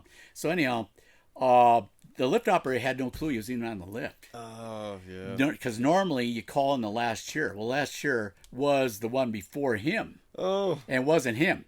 because he didn't see him. Oh, yeah. So it was all for his fault. Dang it. So you got an experience he'll never forget. No kidding. Yeah. Oh, man. But anyhow, we had a fun time up at Snowball that year, 1983. Yeah, 1983 through 1996, I have to admit, my life was like one big party. Yeah, I bet. Big party. Yeah. I mean, we met at the after hours. We'd go to the last run in and just buy pitcher after pitcher. Not every night. Not every night. No, but And yeah, great social gathering. great social gathering with the lifties. We call them lifties. Yeah. And the government ski team. Oh, You know who the government ski team is? No. That's all the Forest Service workers who got laid off in the wintertime and skied. Oh, yeah. That's awesome. Man, Snowball's such a special place, Oh, yeah, too. it really is. And that's the thing, too. It's really, ski community, like you were saying with the government ski team. It's, a lot of Forest Service folks that fight fire in the summer or have a Forest Service job in the summer that are seasonal, go ski and usually end up being a lifty in the winter, and Yeah, so, a lot of Forest Service workers were lifties in the winter. Yeah. Or patrollers. Yeah, or patrollers. Yeah, it Yeah. makes for a really cool life, like. Oh, yeah. Kind of best of both worlds. Oh, was that the one you were wanting to do? I found it. Oh, Bert. Yeah, I found it. I'll let you Okay, go so then. look, everything that could have gone wrong went wrong that year, 1988. Yes, sir. And Chapter 5, at the top of the Grizz lift, Angie loved bull wheel riding, not to be confused with bull riding. To ward off the boredom of watching skier after skier unload from the lift, she would hop on an empty chair and take a ride around the bull wheel. Careful to lift her feet so as not to trigger the safety gate and stop the chairlift, she'd go hooting and hollering like she was on some state fair carnival ride and get whipped around the bull wheel, nearly giving herself whiplash. The chair banging around the huge spoke wheel, she'd get off on the download side of the ramp, ready to take another ride when she got bored again. The only problem was that if she triggered the safety gate, the lift would have shut down with her dangling from the chair, unable to call down a Grizz 1 to restart the lift. Poor Angie, though, had another problem working the top of Grizz lift. She'd be doing ramp work on the downloading side of the ramp, and quite often would completely forget about the next chair coming at her and get knocked over, sending her flying into the huge net to catch falling skiers. Yes. Harder than heck to get out. She'd cry for help, and eventually some skier would feel sorry for her and grab her out of the net. The worst part of my job was firing people.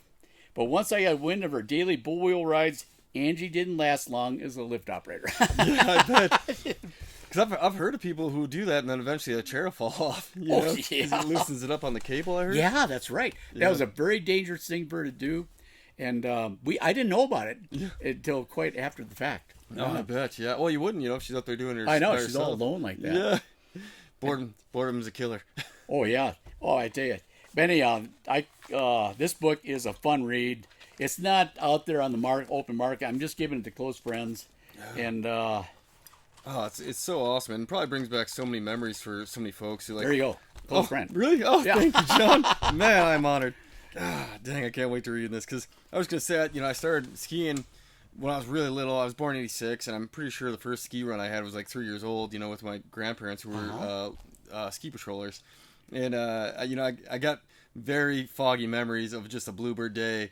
And, I don't think my skis were touching the ground. I wasn't doing anything. Oh, yeah. My grandparents were holding me up, and, oh, man. So I was kind of reminiscing as you were reading through this a little bit, oh, what a great time to be skiing. And I feel like we had better winters back then, like we had really good snow. Oh, yeah. Like, 95 when we got Good that snow. really good one? Yeah. Yeah, You remember 95.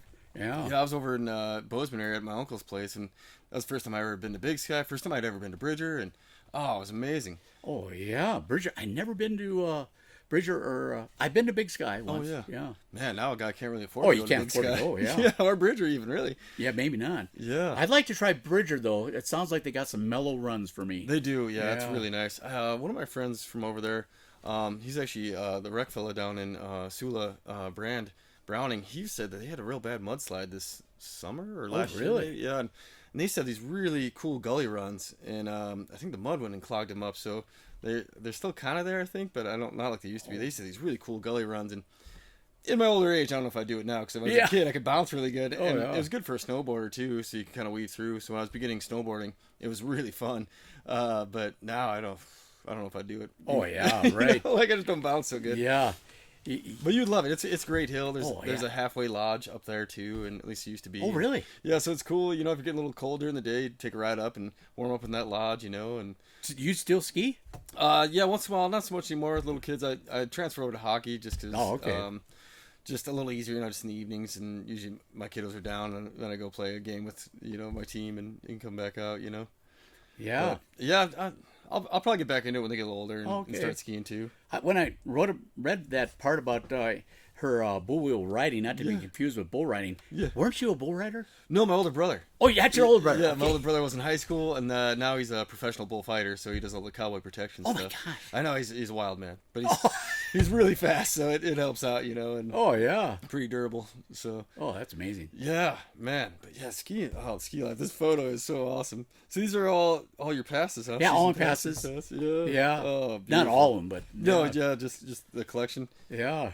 Oh, so you got 84, 85, 90, 91, and 91, 92. Oh, it's Yep. cool. I mean, even that brings back some mememories, you know, for me. Even, Oh yeah. you know, growing up skiing.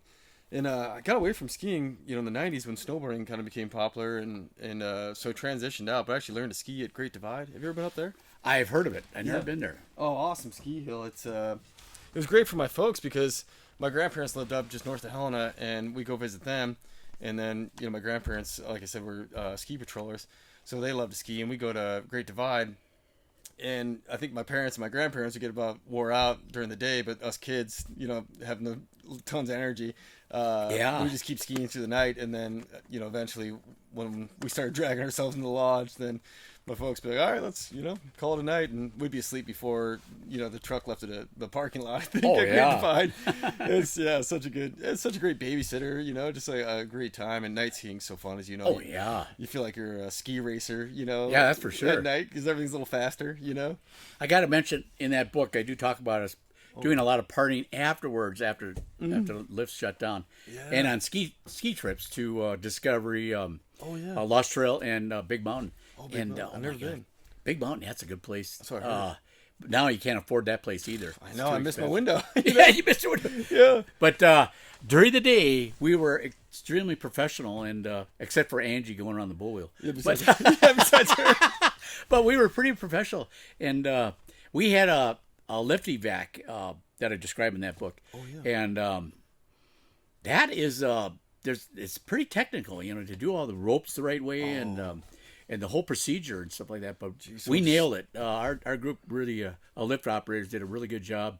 I was real proud of every one of them. Yeah. I did mainly the holding of the rope, and then I was held down by Molly, one of our lift operators, because the weight of the skier coming down can actually lift you off the ground. Oh yeah. But she held me down. So they were stuck on the chair. And Stuck on a chair because of the lift derailment. Oh. The cable came off a shiv. Oh dang. Yeah, then you have to rope evac everybody off the chair. Oh, everybody. Jeez. You that can't- takes some time. Yeah, it takes some time.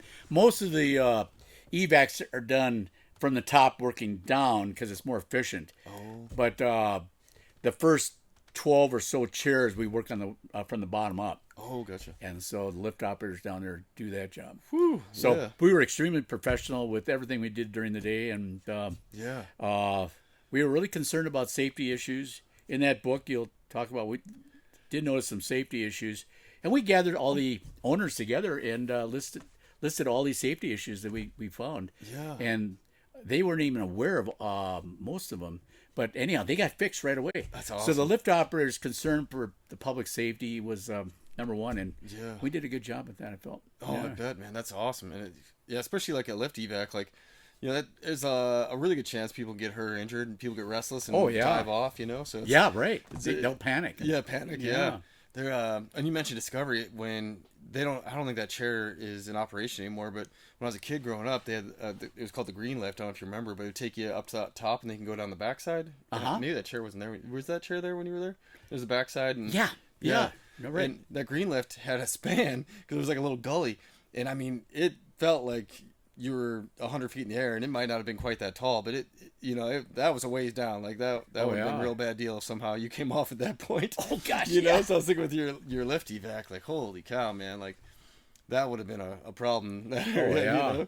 But it's also exciting, you know. Oh yeah, lifting vacs. I was always a little nervous about tangling up the ropes, but I did a good job with that. Yeah. But I gotta say, while the camera's staring at this, yes, please. Cat House made this. I had the neatest 50th celebration on Priest Lake, both at the Ranger District and on the west side of the lake at Kalispell Bay. Yeah. And I guess maybe I'm out of the camera view, but anyhow, this poster Cat House made for me, it just blew my mind when I saw that at the cabin of Tom Weiss's house. Yeah. On the.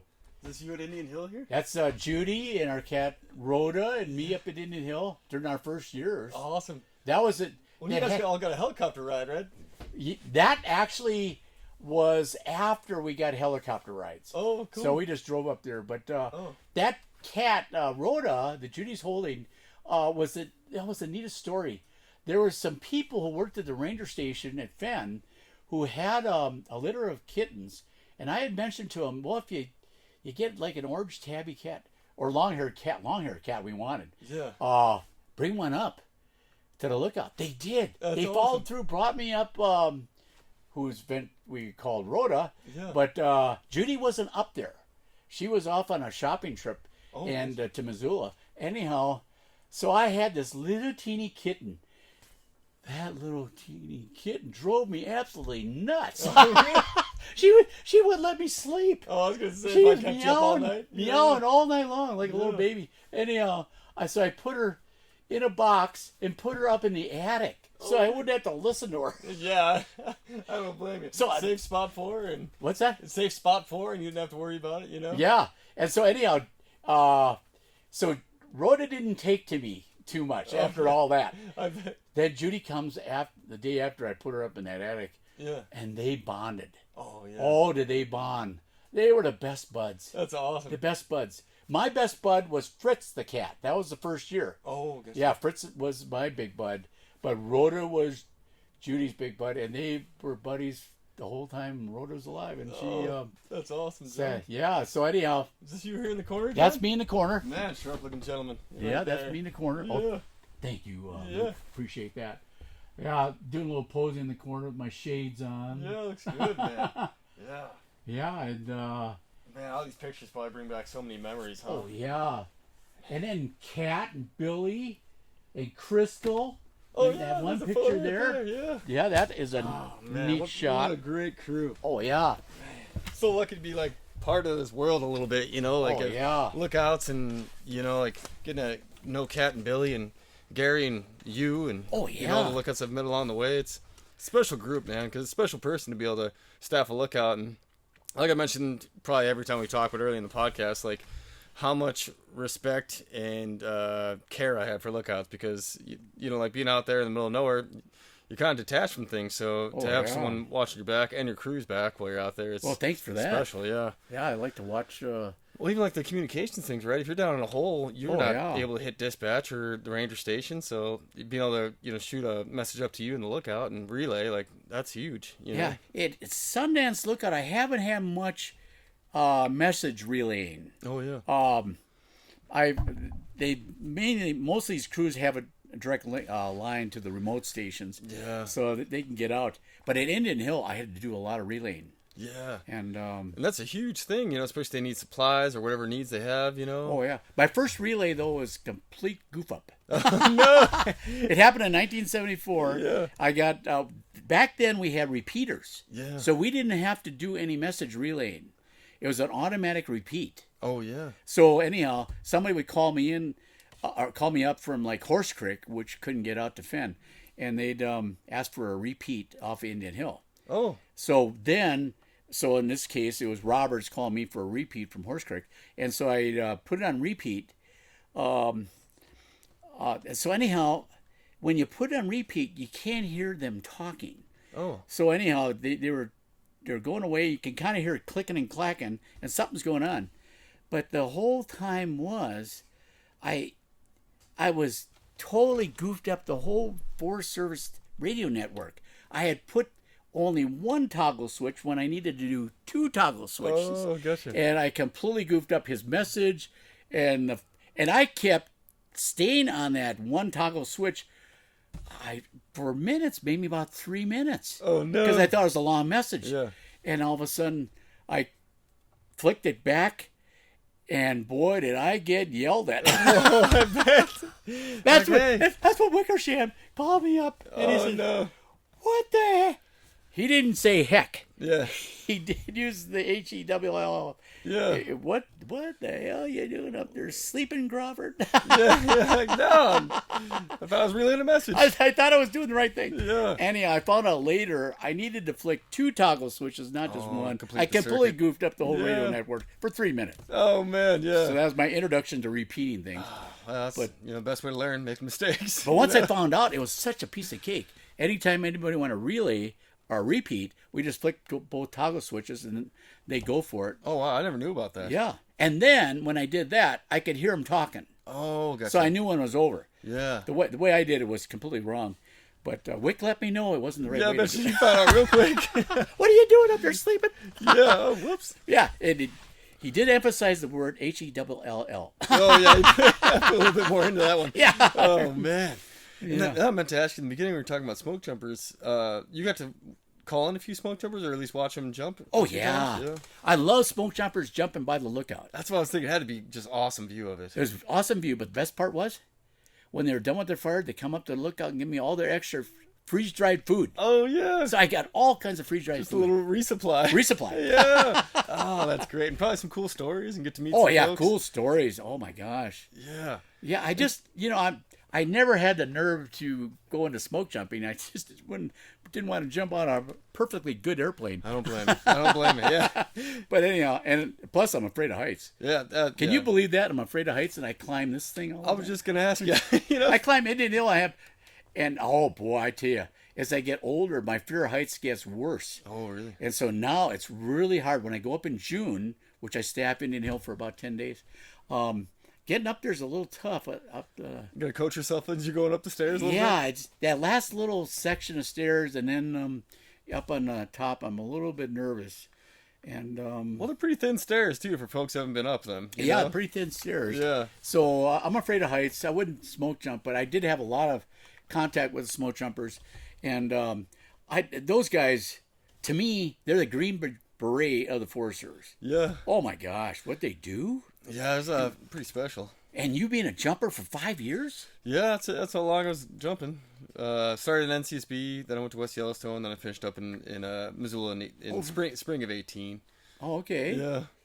And then Man, went the structure stories fire. you got. Oh yeah, it's awesome. Like you said, that's the reason why it's kind of similar to like a special unit is I mean for many reasons. One of the big ones to me is because it's so versatile. You know, like you can send most smoke jumpers are highly qualified, so you can send them out to big fires, to do division, task force, heavy equipment boss, felling boss, whatever you need in the type 1 realm, or single recess boss type position.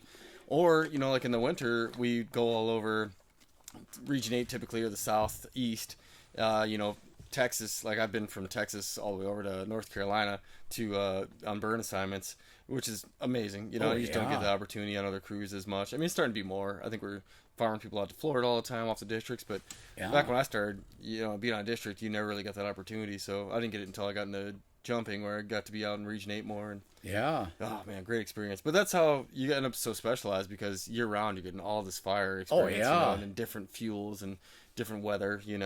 Did you ever read Murray's book on smoke jumping? No, I need to. Oh, you got to read that book. Yeah, I've been meaning to bug him because he was at the reunion this summer. Oh, really? And we kept crossing paths, but then I go to say something to him, and then someone else would talk to him, and I didn't want to interrupt, and then by the time he was done talking, I'd end up running to somebody I wanted to talk to, or that wanted to talk to me. And so we just kept doing orbiting each other. So I've been really wanting to read it because that is by far the best smoke jumping book there is. That's what I've heard. Yeah, by far the best. Yeah. Yeah, I've got to read it, and I really want to meet him and hopefully interview him someday. Oh yeah, right. He'd be a great interview. That's So did you ever get hurt at all jumping? No, I had a couple ones where I crumpled into the earth and sat there for a minute and was rethinking my life a little bit, but not too bad. I had one in West Yellowstone where it was a little bit of wind. It was a pretty low wind day, and you kind of want, you do want a little bit of wind. It helps soften your landing. So I came in at tree level. I was getting a little bit of a wind in my face, which helped soften things up. But then at tree level, it just died because the tree line or the trees, the forest was so thick, the wind wasn't getting through. Oh, yeah. So, and it's pretty tall timber. I mean, 100 feet or more. So I had 100 feet of just no wind and came in, straight down, heels to tailbone, and so I was like heels, tailbone, and then I kind of slumped over, and I was just like, trying to wiggle a little bit to make sure everything was still attached. Oh my gosh! But that's, I was pretty lucky. I bounced pretty well. I was pretty young when I started at 27. So, man, over 10 years ago now. How about, did you ever have to do any letdowns? Just in training, really. I did like a little one in Alaska, out of like kind of a spruce, and Alaska had a fatality because a fellow was in a I think he was only a couple feet off the ground and didn't realize there was a shroud line around his neck, and just went to pop off his cape wells. I think it was cape wells back then, which is what connects you to the parachute, your risers. On your harness, cape wells, risers that connect you to the parachute on the round system. And I think he just went to pop those and had one shroud line around his neck and hung himself on accident, and which is, real sad deal because everyone was checking in with each other. A fellow I just interviewed, Bill Miller, was on that jump, and he said he had communication with him, didn't have line of sight, and then him and someone else walked up and didn't know, but he had expired at that point. He was dead when they came up on it, and he was. So I jumped on a practice jump actually with the Ram Air parachute. I was hung up in a tree, and man, I was only a couple feet off the ground, so I kind of went through the motions of a letdown, but I didn't really do it. Yeah. And how are those Ram Air shoots really compared nice to the round shoots? Really nice. Yeah, they're I'd say they're better, because the technology's a little better. Can you steer them better? Because you steer them better. Yeah, you can drive them more. Like, I don't know if it's on purpose or on accident, but during a practice jump, during a training jump on the Ram Air system in Alaska, we got let out a ways from the spot, and as a round jumper, you can't get that parachute to run fast enough to get to the spot, and you don't have enough altitude because you jump at 1,500 feet with the round. With the Ram Air, it's 3,000 feet, so it's twice as high. Yeah. And so you got more airspace to work with on the Ram Air anyways, but you got way more speed, so you just throw the toggles up and just haul, and then you can kind of do a thing where you can kind of fly a little bit and get a little more elevation, where you bring the toggles down part way, and it gives it more of the wing use out of it, so you can get a little bit more lift, so you're not falling. You're still falling a little bit, but not as dramatically as a round, or if you were trying to really run, you're still like kind of knifing towards the ground a little bit. So there's a lot more options with the Ram Air, so that's what I really like about it. It's just the round is just so simple, so that's why I like the round too. It's just really easy to operate. It turns, you can put on brakes and kind of slow it down and kind of run with it too, but just not cover as much ground. Because I had a jump in Alaska on the round, a fire jump, where we're jumping an island. And an island? Yeah, we got let out a little late. The guy in front of me hesitated in the door, and I was the second guy coming out. So we jumped out and did my checks, made sure I had a canopy, and was making sure where my jump partner was. He was one of my good buddies, and so I saw him, and then and then I identified the spot, my progression, and all of a sudden I realized I was really far away from it. So I threw my toggles up and ran as fast as I could, and I barely made it on the island. It was about 100 yards or more from, maybe 200 yards from I think 200 yards from the jump spot where I wanted to be. It's just it wasn't long of a hesitation, just a few seconds. But with a round, that's a big deal. But with a Ram Air, it wouldn't have been. You'd have been just totally fine. Would be no big deal. So when I did that practice jump with the Ram, the training jump, I was just so impressed. Like, I was like, this is so nice. I just threw the toggles up. Was able to gain some speed, set up just like you would anytime you're coming to the landing zone with the Ram Air, the wind in your face, and oh man. So I was like, so that's why I really was loving the Ram Air, is flying it for that. And you said you were landing on an island? On an island, yeah. On a huge lake or something? No, it was on the river. I can't remember what river it was. It was out near I'm trying to Tulikasik. I think it was the little town there. It was on like a reservation. It was sacred ground for the local natives there, and So that's why they want us to jump it, because Oh, yeah. the island was on fire, and that it was so it was priority, because as we're flying. This is in 2015.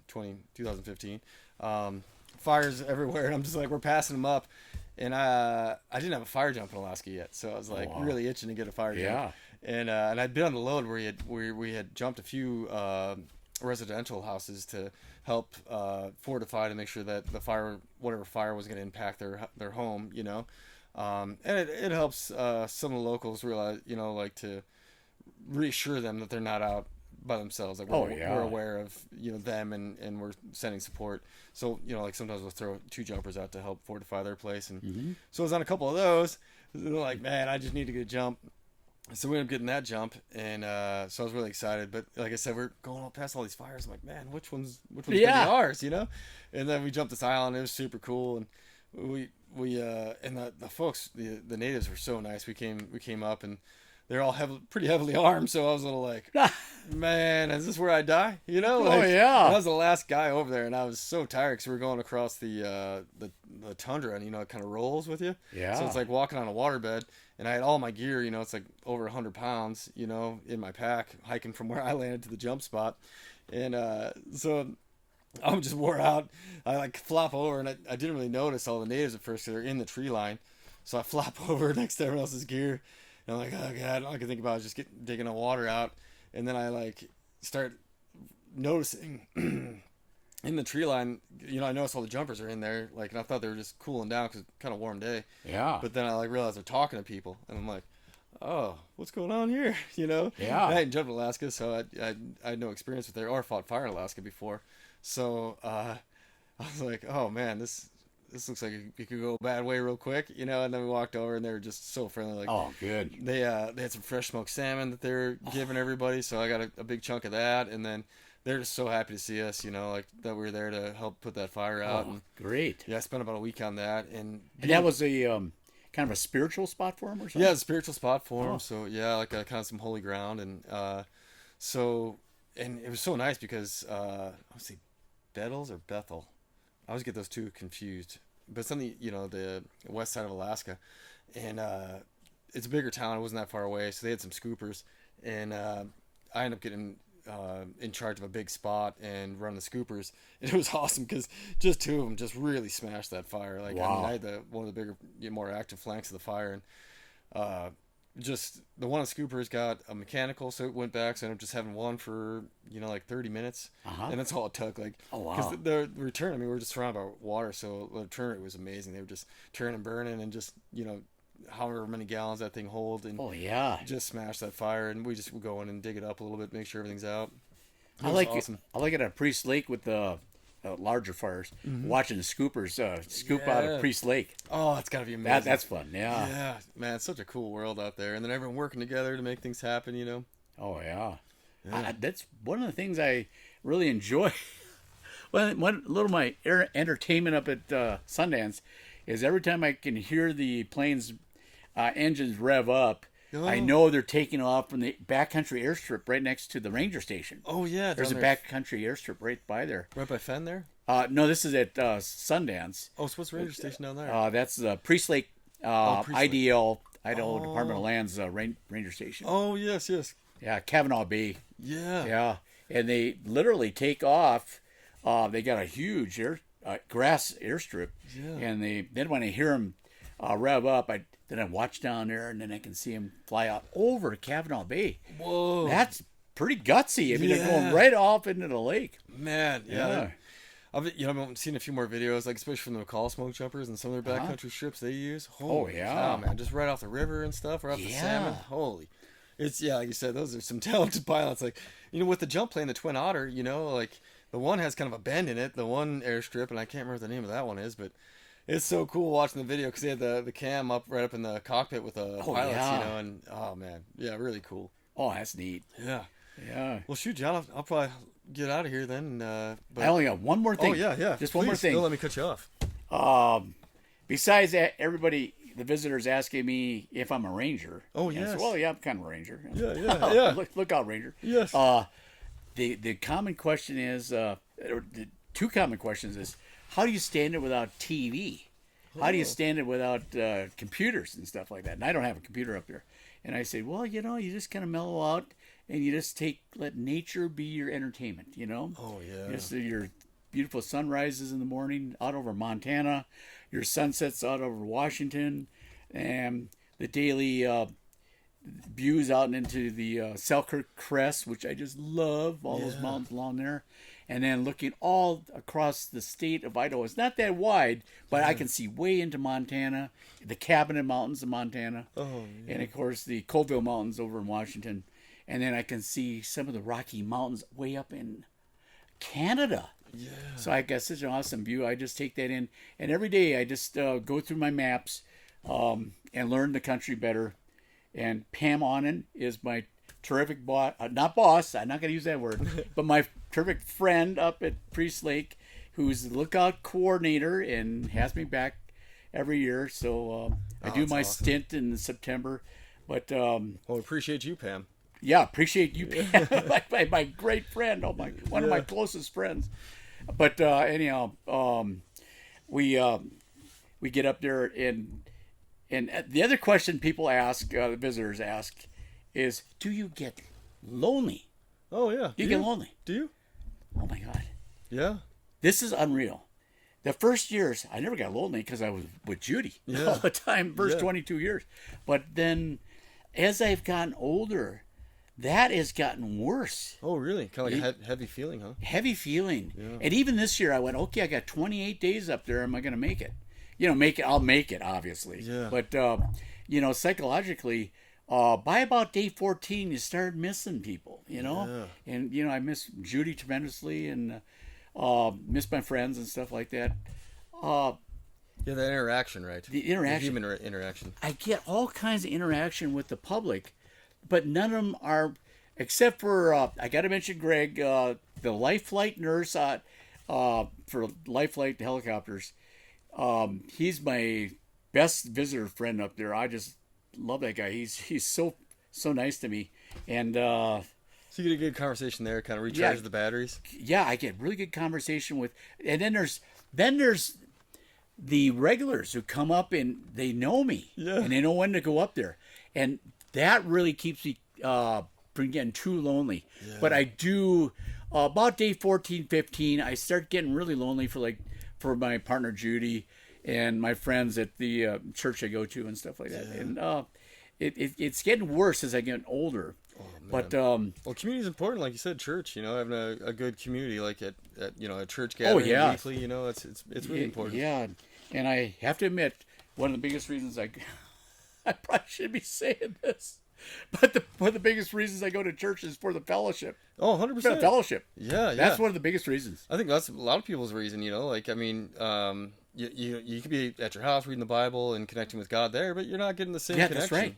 Exactly. And they say, there's a lot of power in group prayer, So, if you're, got something you're concerned about, gathering of people and putting up some good prayer and good thought out there, it's got some healing benefits, Oh, yeah. And so that is for sure very well put. And so it's for a fellowship. But up in the lookout, I do tend to miss loved ones by about day 14. And then I still got another. And this year what happened, I literally counting the days down when I went down. Yeah, I bet. And one of the reasons was not just because I was getting lonely for close loved ones and friends, but it's because of the smoke. Oh, yeah. Oh, was the smoke bad this summer? Yeah, have you ever had that feeling where you're a little claustrophobic? I was feeling very claustrophobic. Yes, I've had that too before. Yeah, I couldn't believe how that really got me down. Yeah. All that smoke. Because I was fairly ineffective looking for new fires. Yeah. Because of all the old smoke. Yeah, it totally takes your job out. Yeah, it makes you feel like you're almost useless up there. Yeah, totally. So anyhow, I had a hard time with that smoke, just psychologically. And one morning I woke up and it literally looked like I was fogged in. Because all the smoke? And I went, oh my God, I didn't hear any rain during the night. Yeah. I looked out there.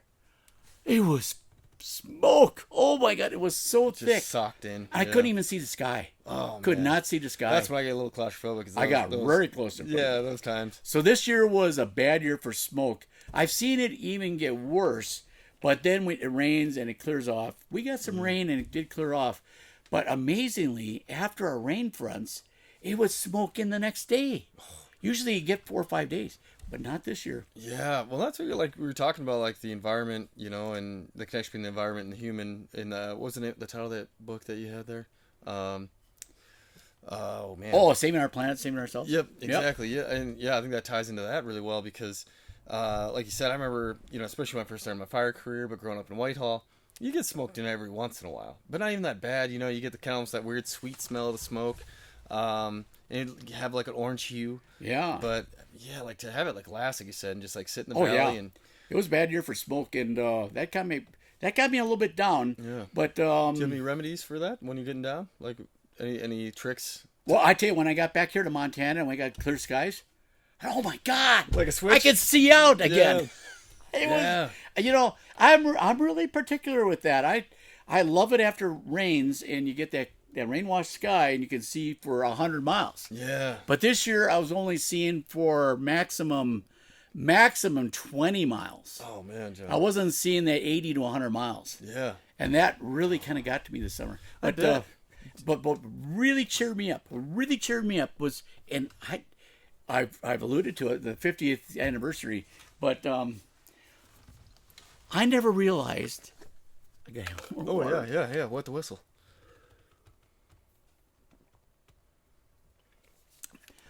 I never realized I had that many friends up there out of Priest Lake. Oh yeah. Oh my God! I knew they were my friends, but now I know they're my great friends. Yeah. Oh my gosh! We got a 50th celebration. They came up with a driver from the fire crew. His name is Owen, the head four person. Anyhow, he drove me down to the ranger station, and Pam Onnen, my great friend, put this PowerPoint show of my lookout life over the last how many years? 50 years together. Yeah. I don't know how she did it. Jeez, it's like magic. Yeah. I know nothing about PowerPoints. Yeah. Only slideshows. But she did a terrific job. She just melted my heart with all these pictures. Man. And which is amazing. I hope people realize how important that is too, especially like a milestone like 50 years. 50 years. Like watching over our forests, like that's huge, And this is the advertisement at the Ranger District.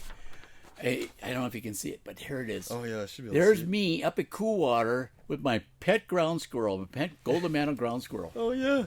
And I actually could get to pet him. That's wild. I know. You just come see you every morning or something? Yeah, every day I have him crawl up my leg. Oh, I had wow. about 2 or 3 of them do that. Really? Yeah. Ray Kresick took this picture when he yeah. came up to visit. That was the neatest visit when Ray Kresick came up there. That legend. Oh my gosh. I tell you.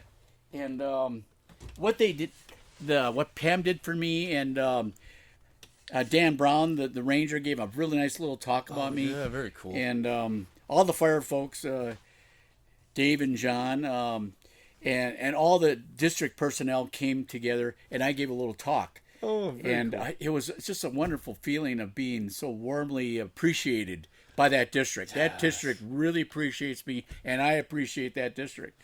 But then the best, it just kept getting better. Then Pam told me, let's go for a little ride. Let's go to the west side of the lake and go to the museum. Check out the museum. Yes.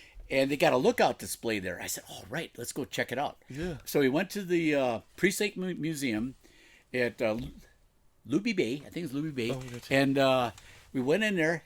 What a lookout display. Really? Oh, my gosh. They got these huge windows, regular lookout windows, with a view from Sundance Lookout. No, that's cool. It was the most awesome thing. Man. And so anyhow, I'm looking at all these displays, reading all this stuff, and I was really intrigued.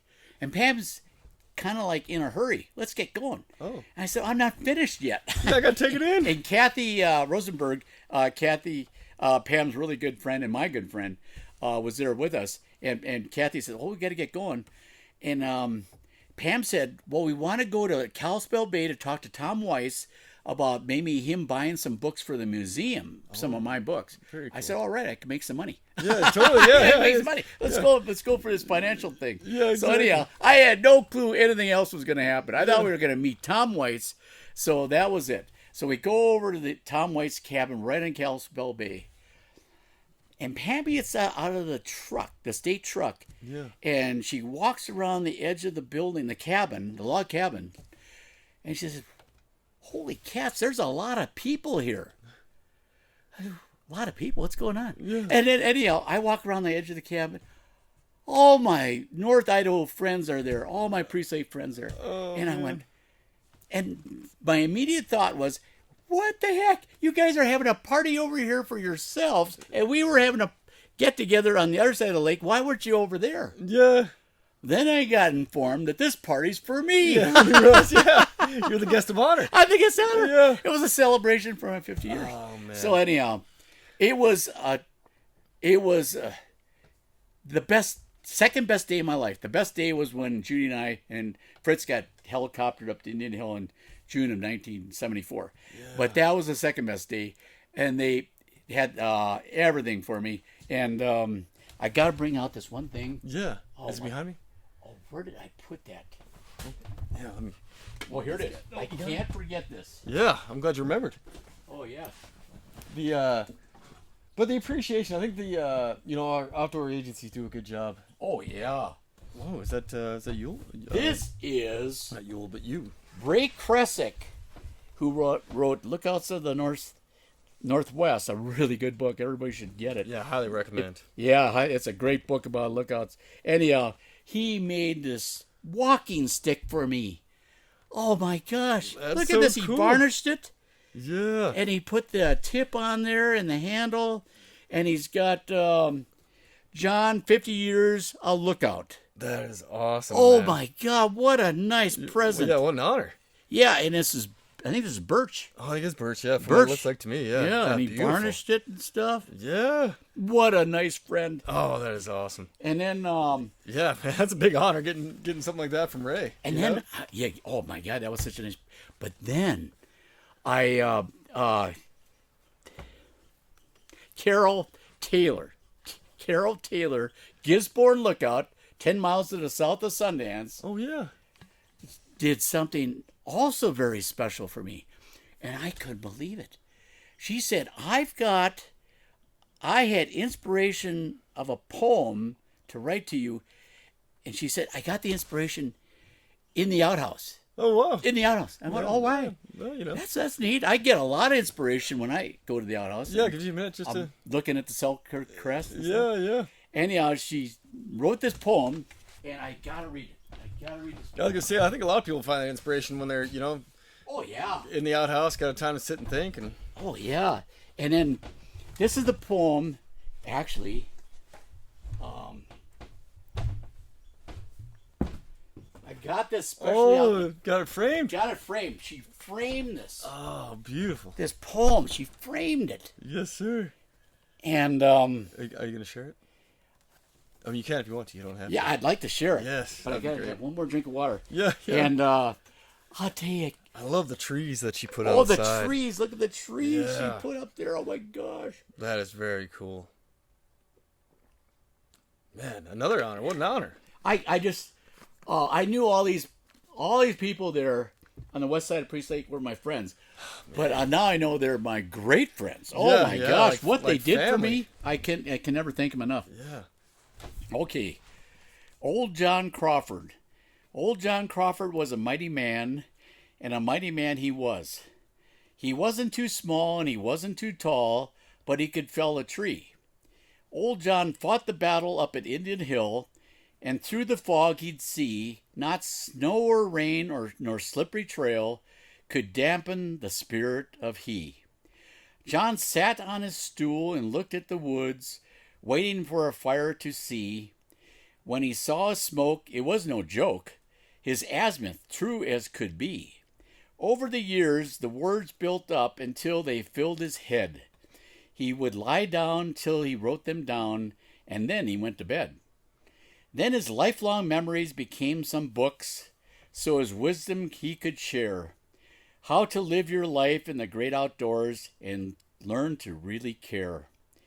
He came to us at Priest Lake to sit at Sundance Tower, and as he watched and wrote his notes, he loved every hour.